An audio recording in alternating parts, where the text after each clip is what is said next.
Everyone, Paul Gray from Harwood Andrews. You can see my mugshot on the screen in two places. The intention today is really to provide a really high level overview and ask some questions. When we talk about structure in this space, it feels like a dry topic until you get into the nitty gritty. So hopefully we can get in a little bit into the nitty gritty below that sort of high level sort of question of companies and trusts. And the key message really is that for us, whenever we sit down and talk to organisations about structure, and this is not limited to the gallery or not-for-profit environment, is that structure is about trade-offs within a strategic purpose. And so you need two things there. You need to have a strategic purpose and a strategic direction, and you need to understand what trade-offs are there. There are never a perfect structure. And, you know, it echoes David's findings from earlier around, you know, is a foundation as a separate entity a good idea or not? Well, it depends, because there will have been trade-offs made in different areas for that decision to be made. And the trade-offs that are appropriate at a certain point in time will not stay static. Trade-offs that were made when structures were put in place may not be trade-offs that you agree with now.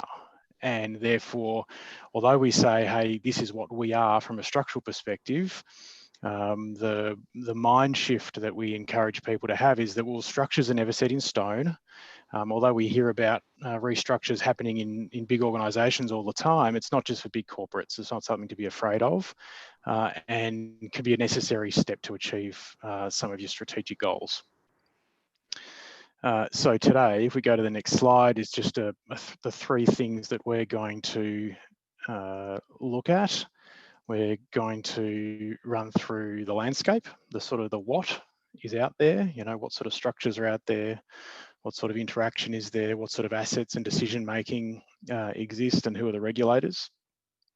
Then I'm going to talk a little bit about the so what, you know, why that information matters. And then run through some examples of some common issues and constraints that we see out there, sort of the, you know, what now sort of question.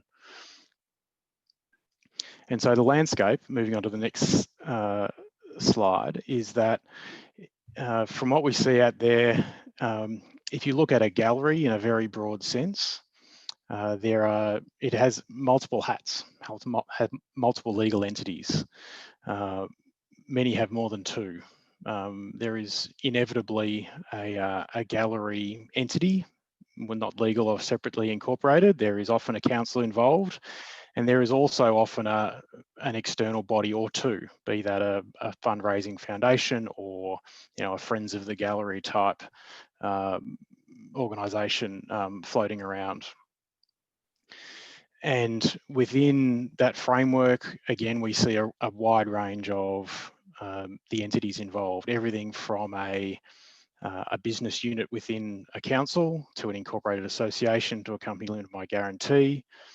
Fundraising entities have often traditionally been set up either as trusts or incorporated associations under state legislation. And, you know, the friends of type associations are usually either incorporated or unincorporated groups of people.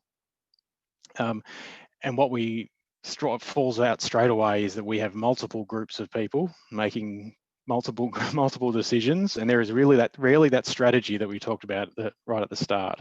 We're talking about a single strategy to achieve a purpose. There rarely is a single point where all those people are pulling together, other than we support the art in this area or the art gallery in some way.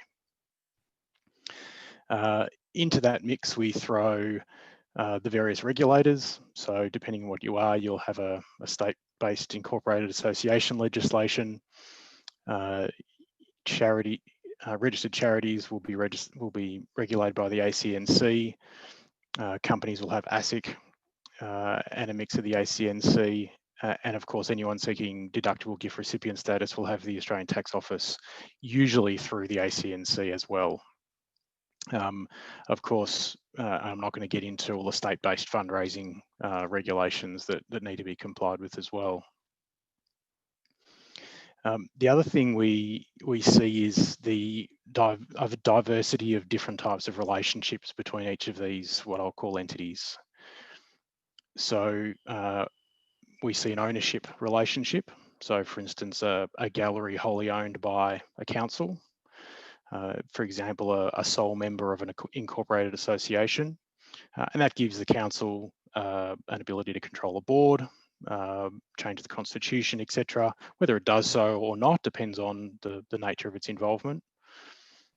We see what we'd call constitutionally enshrined governance links. So even if there is a broad-based membership, perhaps the council or some other organisation has a constitutionally appointed seat on the board, to enshrine a constitutional link between those two organisations. We see that a lot. We see both broad-based membership, so the traditional punter on the street who's interested in being a member of the art gallery to pay a fee every year to come along and enjoy member benefits, as well as galleries that operate without the traditional membership structure, i.e. the members don't have a right to vote or come to an AGM, but could, but still enjoy some sort of commercial benefit out of contributing some money each year. And then there is the plethora of commercial relationships, from lessee to lessor, from service providers. They might have an MOU in place to align some strategy. And I think the last category, in my view, is always that sort of that undefined, yeah, we're working together with towards the same sort of direction, but we haven't really written that down and we haven't really agreed how we're going to do it. And of course, across all these entities is spread the assets and the operations. So the collection could be in one place, the premises could be owned by someone else, operations may be either owned by someone and run by another organisation, fundraising is often split, and staff can be spread across organisations as well.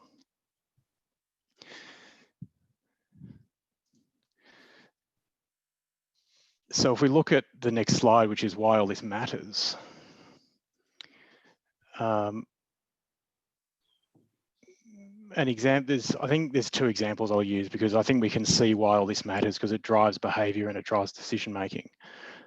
There's these fundamental questions, which are the two first ones on the slide really, is that it matters because any strategy executed well needs to identify who should do what and who makes the decisions. And with the landscape that we saw on the previous slide, making those sorts of decisions is tricky. So fundraising has been raised already, and we can look at the strategic decision of fundraising in two different places, in a gallery and a foundation, or fundraising in one place, just in the gallery. What is the fundraising strategy will be the question. If the strategy is to have reliance on council funding at the expense perhaps of third-party sources, then perhaps having a separate fundraising arm might be a good idea. Decisions, where decisions are made will matter. You could ask the questions, can councils be truly entrepreneurial in this space, and are councils willing to risk taxpayers' money to invest in programs that go towards raising funds? Are people willing to donate to an organisation that is well funded by council? Another fundraising strategy could be a focus on fundraising for a collection as opposed to, for instance, development or capital works. Is a gallery able to access funds from a foundation corpus for one versus the other? Or would it be better to have it sitting within the gallery in a trust limited to certain categories? So you can go to a fundraising party and say, look, we do have some money, you're right. However, we are restricted in its use. We can only buy a collection with that, but we are really in need of development and we're looking for contributions for that. I love the conversation around entrepreneurialism in the gallery space and what structure or how structure can impact that conversation. Who is best placed to be entrepreneurial when you need to be? Whenever we go through this process, we always start with the documents. It's the boring bit. We get to look at all them and say what we actually, what's actually there. You know, who are your members? Are there a record of them all? And how are decisions actually meant to be made as opposed to how they are made? What sort of relationship is documented, if any? And lastly, the DGR, the regulatory piece should be noted. Having or retaining tax-deductible gift recipient status is important aspect of any restructure consideration, and we need to consider how that's affected. And just a short overview on DGR. So, a public art gallery is named in the Income Tax Assessment Act in 2 places. It's able to accept gifts of money and also under the Cultural Gifts Program. Provided it is not a government entity under the Charities Act, and that is a consideration for particularly council-owned galleries. So they are a doer. They are item 1 of the DGR, or what's called a DGR 1. They can receive money from the public and expend it in their operations. Traditionally, a foundation as a fundraising entity was set up as a public ancillary fund. Public ancillary fund is listed in item 2 of that table in the Tax Act, and can accept donations from the public, and it must gift their money or dispense their money to DGR 1 charities. For instance, they can't accept gifts from other public ancillary funds or private ancillary funds, and must comply with the public ancillary fund guidelines. Straight away, there's some restrictions there in the money flows, depending on what your strategy is, and so something to think about. And last of all, the common issues and constraints. I've put the four in there. So we've talked about the splintered governance and ownership and function. Ultimately, this and the balance of these 4 items that I've put up there to run through briefly come down to strategy. Structure should follow strategy always, and so the question is, back to our initial slide of, you know, who should do what. There always, I think it's a human thing. There's a tendency for multiple boards, and humans seem to have a tendency for more committees, not less. And we've always found committees very hesitant to vote themselves out of existence, which is often a necessary part of undertaking any restructure. And then there's also the question of what to do with all the membership base, for instance, of a foundation that's about to be wound up. What do you tell the members? How do you justify this? There's therefore a very important balance to be had around, although there might be a good strategy that's agreed by everyone, how do we explain that to people? What's the narrative? I think there's also a lot of practicality constraints to work through. So if we get down to the nitty-gritty of something simple like a foundation with many future bequests, what do we do with them if a foundation's about to be wound up? How do we make sure that people out there who are willing to donate money to the foundation still can ensure that their money gets to the right spot? There's very much the need for communication strategy to ensure that the right people know and understand what's going on. We also need to work through some real practicalities to ensure committee and board members are satisfied that they can comply with their obligations, legal and otherwise. Trustees of a foundation have an obligation to look after those funds and to expend them for the purpose of that trust. Therefore, providing committee members with appropriate advice and comfort that what they're doing is within the law, but also in the best interests of their beneficiaries is always an important step.